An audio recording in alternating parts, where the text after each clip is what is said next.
Jadi tadi saya sudah sampaikan sama teman-teman media, wartawan ya, bahwa untuk kasus Doktif, laporannya di Polda Metro Jaya terkait adanya dugaan persekusi, perbuatan tidak menyenangkan, ya, menyerang kehormatan orang di muka umum. Saya pastikan kasusnya jalan, karena saya kemarin diminta tolong oleh Doktif untuk memonitoring kasus tersebut. Dan saya sudah berkomunikasi dengan pihak penyidik, Direktorat Kriminal Umum Polda Metro Jaya menyatakan kasus laporannya Doktif jalan. Kasus laporannya Doktif terhadap SS dan rombongannya itu berjalan.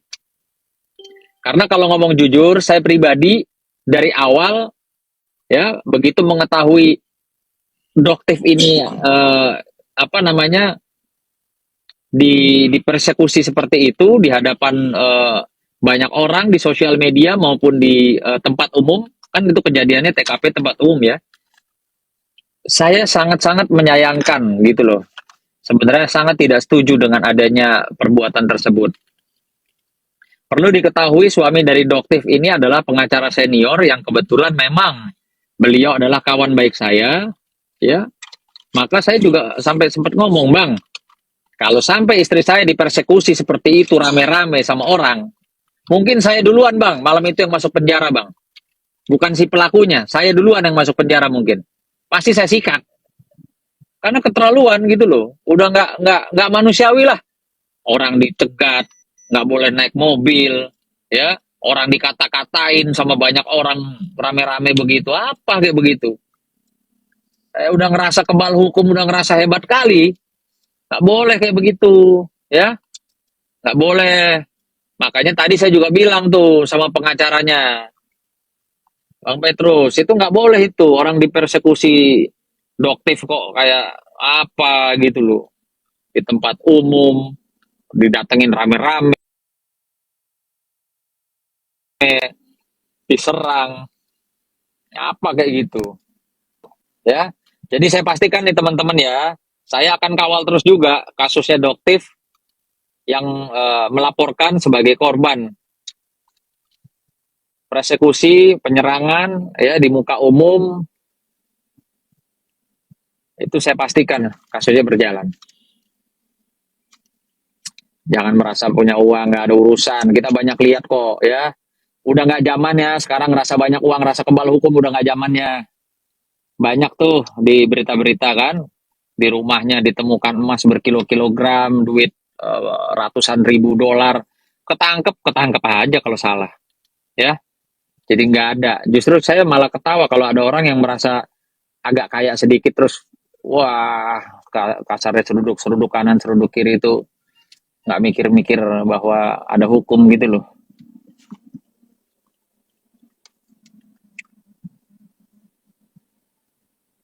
Kalau untuk itu saya pastikan pokoknya tenang, kawan-kawan nggak usah khawatir ya. Nah, gitu juga tuh siapa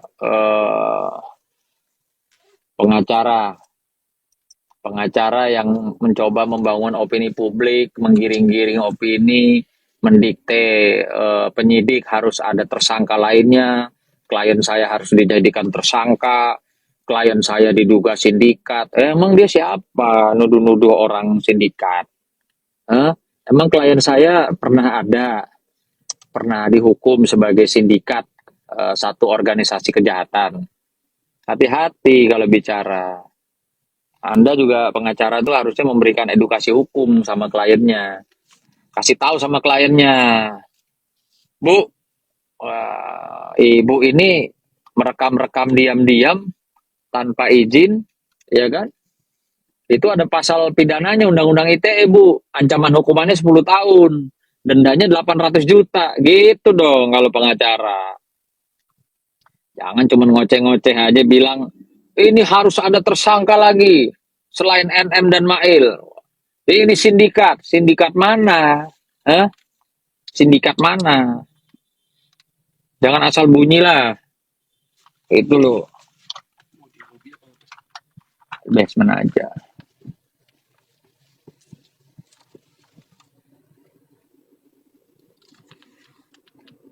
Bang, bebaskan Nikita Mirzani. Nikita Mirzani ya bisa ada kemungkinan besar di persidangan nanti bebas. Karena alat bukti yang dipakai itu rekam-rekamnya itu kan melanggar pidana. Jadi bagaimana satu peristiwa hukum mendapatkan alat bukti ini dengan cara diduga melanggar satu pasal pidana, gimana itu kayak gitu. Itu dari awal saya sudah omongin dan terakhir saya lihat termasuk Bang Hotman juga sudah berkomentar soal itu bahwa alat bukti rekaman yang direkam secara diam-diam yang bukan dari institusi Polri, Kejaksaan atau KPK itu tidak bisa dijadikan alat bukti. Ini kata Bang Hotman loh ya. Sebelumnya juga gue udah kasih tahu bahwa ini bisa dilaporin pidana. Karena jelas ada pasalnya tuh di pasal 31 Undang-Undang ITE. Ya, nomor 19 garis miring 2016. Jelas itu undang-undangnya. Ancaman hukumannya bagi pelaku yang merekam diam-diam tuh 10 tahun dan dendanya 800 juta gitu.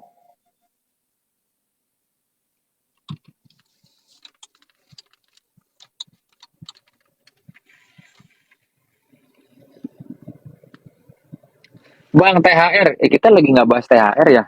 THR udah lewat kemarin. Saya udah bahas THR, saya udah bagi-bagi. Ada berapa kemarin ya? Banyak lah pokoknya saya udah bagi-bagi THR kemarin. Jadi hari ini lagi tidak bahas THR. Gitu. Udah ditutup topiknya ya. Jadi udah selesai. THR-nya udah habis.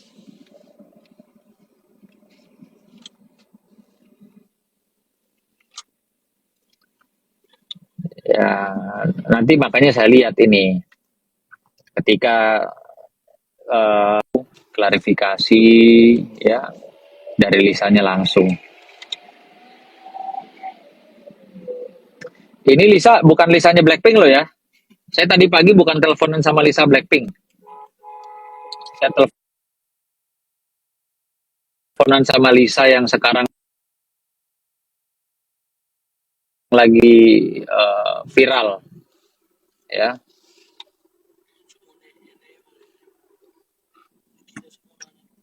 Asoka nggak boleh ngomong gitu ya, nggak boleh ngomong gitu, nggak boleh ngomong gitu. Kita harus harus apa namanya objektif lah. Nggak boleh ngomong nuduh orang begini begitu. Karena kita nggak tahu yang sebenarnya seperti apa.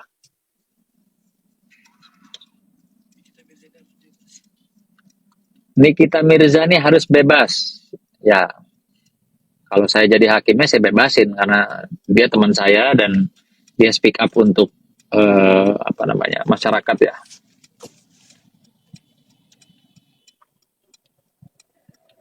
Bang, kalau ada kemungkinan benar, apa anak biologis punya hak sampai ke hak waris? Iya, sudah pasti. Kalau memang anak biologis itu mempunyai hak ya di mata hukum. Tapi kalau anak angkat, ya itu diatur lagi dalam satu kesepakatan perjanjian. Marcela, apa nih Marcela?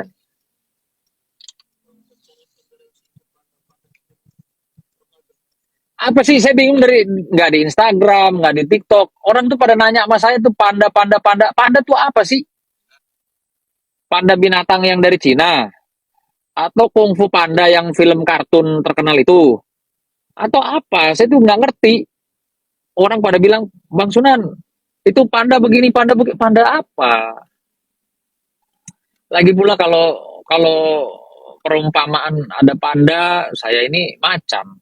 Kalau macan kan nggak usah melayani panda ya. Ya nggak sih?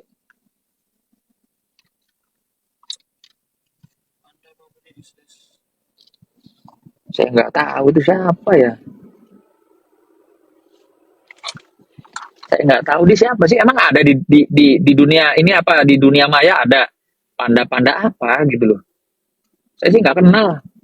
Main saya kurang jauh atau kuota saya habis kali ya buat ngeliat-ngeliat yang gitu-gitu. Nggak bermanfaat. Ih, ini 2000 loh yang nonton. Hah? Aduh. Ini saya jadi bingung nih, yang mau dibahas yang mana nih? Ada Nikita Mirzani, ada kasus skincare, ada Lisa, yang mana nih? Ada Doktif.